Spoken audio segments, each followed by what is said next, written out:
चलिए जानते हैं आज की देश और दुनिया की सिलेक्टेड काम की और महत्वपूर्ण 50 बड़ी खबरों को सिर्फ 10 मिनट में। पर अभी तक आपने इस वीडियो को लाइक नहीं किया तो लाइक कर दीजिए।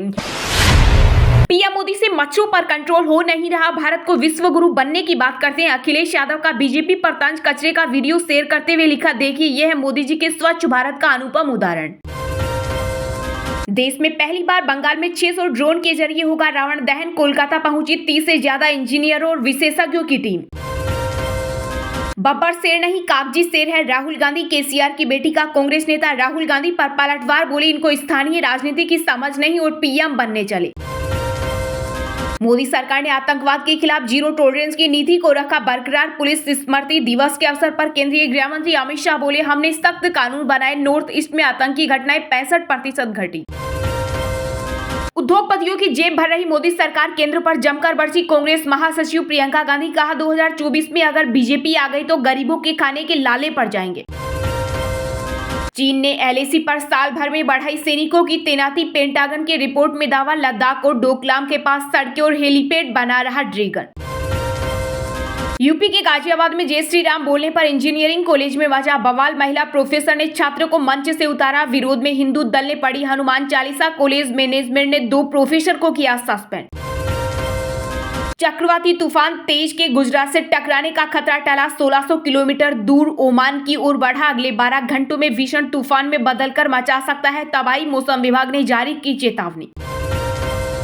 इसरो ने फिर रचा इतिहास, गगनयान मिशन की पहली टेस्ट फ्लाइट ने सफलतापूर्वक भरी उड़ान, क्रू मॉड्यूल को 17 किलोमीटर की ऊंचाई से समंदर में उतारा। चुनावी मौसम में हेलीकॉप्टर की मांग हुई दोगुनी, किराया भी 50% तक बढ़ा, अब 1 घंटे का किराया 4 से 6 लाख रुपए। बिहार की राजनीति में हो सकता है बड़ा फेरबदल, डिप्टी सीएम तेजस्वी यादव के कंधे पर सीएम नीतीश कुमार ने हाथ रखकर कहा, ये बच्चा ही हमारा सब कुछ, हम साथ मिलकर प्रदेश में अच्छा काम कर रहे। यूपी के अमेठी में भी 8 रेलवे स्टेशनों के बदलेंगे नाम, केंद्रीय मंत्री स्मृति ईरानी ने गृह मंत्री अमित शाह और रेल मंत्री अश्विनी वैष्णव को लिखा खत, साथ ही एयरपोर्ट का नाम भी बदलने की मांग। पुणे दिल्ली आकाशा फ्लाइट में बम की सूचना से मचा हड़कंप, 40 मिनट हवा में रहा विमान, मुंबई में कराई गई इमरजेंसी लैंडिंग, अफवाह उड़ाने वाला अस्पताल भी भर्ती। धीरे धीरे आम आदमी पार्टी के नेता जेलों में जा रहे, आप सांसद संजय सिंह की गिरफ्तारी पर पूर्व कैबिनेट मंत्री विक्रम सिंह मजीठिया बोले, भगवान ने मेरी पहले ही सुन ली। भारत आएगा सीमा का पति गुलाम हैदर, कहा मैंने अभी तक नहीं दिया तलाक, सीमा और मेरे बच्चों को लेकर जाऊंगा पाकिस्तान। वनडे विश्व कप में ऑस्ट्रेलिया की टॉप 4 में हुई एंट्री, पाकिस्तान को अब बचे हुए सभी 5 मैच जीतने होंगे, तब सेमीफाइनल की सीट तय होगी। यूपी में किसानों को भारी पड़ेगी लापरवाही, 15,000 तक का जुर्माना वसूलेगी सरकार, पराली प्रबंधन के लिए लिया गया निर्णय। दिल्ली एनसीआर में केवल ईवी, सीएनजी व BS6 डीजल बसें ही चलेंगी, केंद्रीय वायु गुणवत्ता प्रबंधन आयोग ने किया ऐलान। बागेश्वर धाम के बाबा धीरेन्द्र शास्त्री पहुंचे अमृतसर, पीली पगड़ी पहन स्वर्ण मंदिर में हुए नतमस्तक। जातीय जनगणना के मुद्दे पर सपा प्रमुख अखिलेश यादव ने कांग्रेस पर बोला हमला, कहा ये वही कांग्रेस पार्टी है जिसने जातीय जनगणना के आंकड़े नहीं दिए और जातीय जनगणना नहीं होने दी। ये चमत्कार है कि आज कांग्रेस भी इसकी मांग कर रही। आम लोगों के लिए शुरू हुई नमो भारत, यात्रियों को हर 15 मिनट में मिलेगी rapid x train. Madhya Pradesh के सीएम शिवराज सिंह ने कांग्रेस पर कसा तंज, कहा मल्लिकार्जुन खड़गे ने राज्य में टिकट बांटने की फ्रेंचाइजी कमलनाथ को दी, लेकिन अब वे फ्रेंचाइजी लेकर किसी की नहीं सुन रहे। मोदी सरकार मुझे गिरफ्तार करना चाहती है लेकिन उन्हें कोई मौका नहीं मिल रहा, छत्तीसगढ़ के सीएम भूपेश बघेल का बड़ा बयान। राजस्थान विधानसभा चुनाव के लिए बीजेपी ने 83 उम्मीदवारों की दूसरी लिस्ट की जारी, वहीं कांग्रेस ने अपनी पहली सूची में 33 प्रत्याशियों के नामों का किया ऐलान। अशोक गहलोत को सरदारपुरा से और सचिन पायलट को टोंक से मिला टिकट, वसुंधरा राजे झालरापाटन से लड़ेंगी चुनाव। बीजेपी की कथनी और करनी में जमीन आसमान का फर्क, केंद्रीय गृह मंत्री अमित शाह के बयान पर बोले छत्तीसगढ़ के सीएम भूपेश बघेल।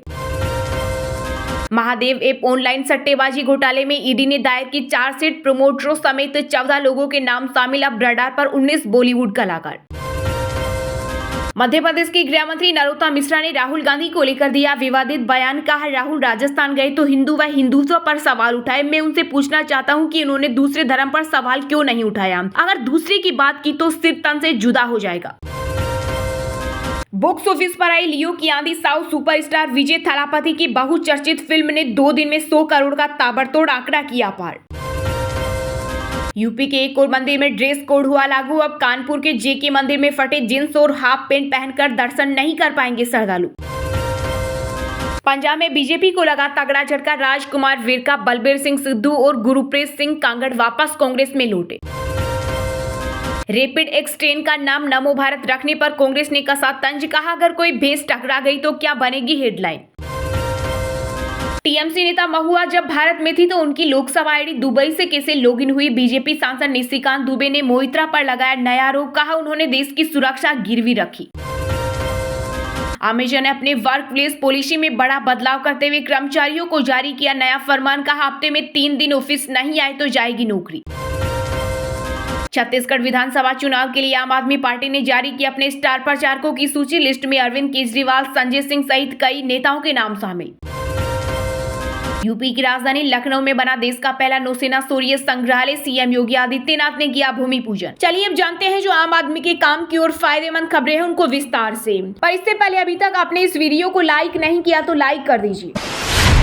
इसरो ने फिर रचा इतिहास। गगनयान मिशन की पहली टेस्ट फ्लाइट ने सफलतापूर्वक भरी उड़ान। क्रू मॉड्यूल को 17 किलोमीटर की ऊंचाई से समंदर में उतारा। जी हां, चंद्रयान 3 और आदित्य L1 की सफलता से उत्साहित भारतीय अंतरिक्ष अनुसंधान संगठन ने एक और इतिहास रच दिया है। इसरो ने श्रीहरिकोटा स्थित सतीश धवन अंतरिक्ष केंद्र से गगनयान के क्रू मॉड्यूल को सफलतापूर्वक लॉन्च किया। पहले इसे कुछ समय के लिए तकनीकी खामी के कारण होल्ड कर दिया गया था। भारतीय अंतरिक्ष अनुसंधान संगठन को दूसरे प्रयास में सफलता मिली है। इसरो चीफ एस सोमनाथ ने कहा कि मुझे यह बताते हुए बहुत खुशी हो रही है कि क्रू मॉड्यूल मिशन का सफलतापूर्वक प्रक्षेपण किया गया है। उन्होंने इस सफलता के लिए इसरो की पूरी टीम को बधाई दी। इसरो चीफ ने बताया कि परीक्षण यान मिशन का उद्देश्य अंततः गगनयान मिशन के तहत भारतीय अंतरिक्ष यात्रियों को पृथ्वी पर वापस लाने के क्रू मॉड्यूल और चालक बचाव प्रणाली के सुरक्षा मानकों का अध्ययन करना है। इस टेस्ट उड़ान की सफलता गगनयान मिशन के आगे की सारी प्लानिंग की रूपरेखा तय करेगी। इसके बाद अगले साल एक और टेस्ट फ्लाइट होगी जिसमें ह्यूमैनॉइड रोबोट व्योममित्र को भेजा जाएगा। दरअसल गगनयान मिशन का लक्ष्य 2025 में 3 दिवसीय मिशन के तहत मनुष्यों को 400 किलोमीटर की ऊंचाई पर पृथ्वी की निचली कक्षा में भेजना और उन्हें सुरक्षित रूप से पृथ्वी पर वापस लाना है। क्रू मॉड्यूल के अंदर ही भारतीय अंतरिक्ष यात्री धरती के चारों तरफ 400 किलोमीटर की ऊंचाई वाली निचली कक्षा में चक्कर लगाएंगे।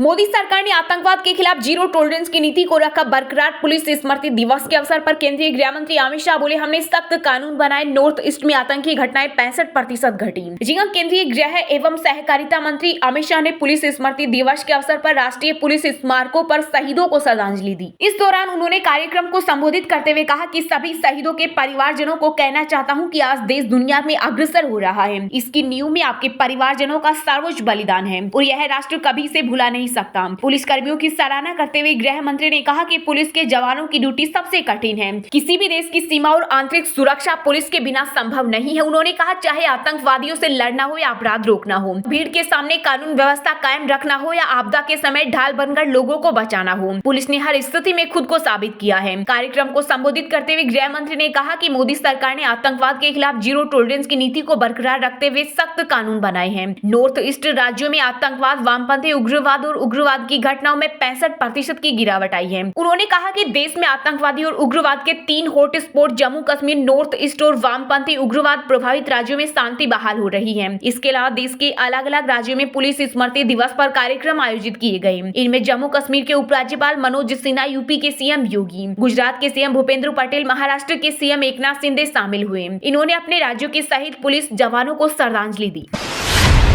राजस्थान विधानसभा चुनाव के लिए बीजेपी ने 83 उम्मीदवारों की दूसरी लिस्ट की जारी। वहीं कांग्रेस ने अपनी पहली सूची में 33 प्रत्याशियों के नामों का किया ऐलान। जी हां, राजस्थान विधानसभा चुनाव 2023 के लिए बीजेपी की दूसरी सूची के साथ साथ कांग्रेस ने भी अपनी पहली उम्मीदवारों की लिस्ट जारी कर दी है। इस लिस्ट में कुल 33 नामों की घोषणा हुई है। इस सूची में सीएम अशोक गहलोत को सरदारपुरा और पूर्व उप मुख्यमंत्री सचिन पायलट को टोंक से टिकट मिला है। इन दोनों नेताओं को उनके अपने ही विधानसभा क्षेत्र से ही मैदान में उतारा गया है। इसके अलावा नाथद्वारा से विधानसभा अध्यक्ष सीपी जोशी, लक्ष्मणगढ़ से गोविंद सिंह डोटासरा और सादुलपुर से कृष्णा पुनिया को मैदान में उतारा गया। दरअसल राजस्थान में सत्तारूढ़ कांग्रेस और बीजेपी के बीच मुख्य मुकाबला है। राजस्थान की सभी 200 विधानसभा सीट पर 25 नवंबर को मतदान होगा और मतगणना 3 दिसंबर को होगी। वहीं बीजेपी की दूसरी लिस्ट में कुल 83 उम्मीदवारों के नाम हैं। इस लिस्ट में बीजेपी ने अपने कई बड़े नेताओं के नाम का भी ऐलान किया है। इनमें झालरापाटन से पूर्व मुख्यमंत्री वसुंधरा राजे सिंधिया का भी नाम है। इसके अलावा बीकानेर पश्चिम से जेठानंद व्यास, अलवर शहर से संजय शर्मा, नागौर से डॉक्टर ज्योति मिर्धा, पोखरण से महंत प्रताप पुरी महाराज, आमेर से सतीश पुनिया के नाम शामिल है। इससे पहले बीजेपी ने 10 अक्टूबर को 41 उम्मीदवारों के नामे के साथ पहली लिस्ट जारी की थी।